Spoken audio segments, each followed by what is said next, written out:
Bang, tadi kau pergi mana tadi?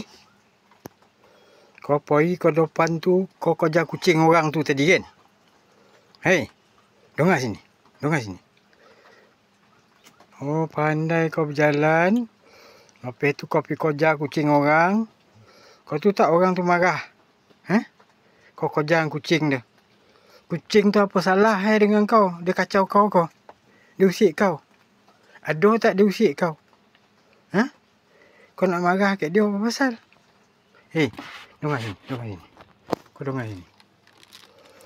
Tadi kau pergi depan tu kau kejar kucing orang tu. Pandai kau berjalan.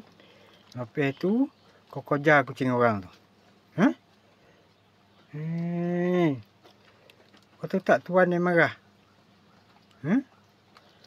Nanti dia pukul kau nanti, dia rotan kau nanti. Dia baling kau dengan batu nanti.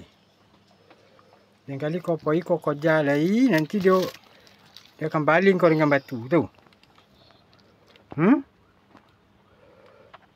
Apa salah kucing tu kau marah kat dia? Dia dah kacau kau. Dia ada usik kau. Ada tak? Garangnya. Orang tak ada ajar kau garang macam tu dah. Dia tak ada kacau kau pun. Lepas tu kau pergi kejar dia. Pandai kau pergi jalan. Lepas tu kau pergi rumah orang tu, kau nampak kucing dia, kau kejar. Pandai kau. Kalau tuan dia nampak kau kejar kucing dia, lain kali nanti dia baling kau dengan batu, kau tahu nanti. Kono kepala kau nanti. Kono kepala kau tu bongkak nanti tu.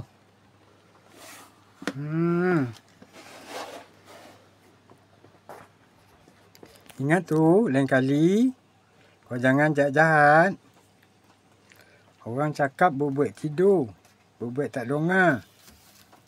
Tahu tak? Pandai. Ingat tu, kucing tu tak ada salah dengan kau kejar-kejar. Nanti tuan dia nampak, kau siap nanti. Dia baling kau dengan batu kau, dengan kayu nanti. Kono kaki kau tu patah nanti. Tu.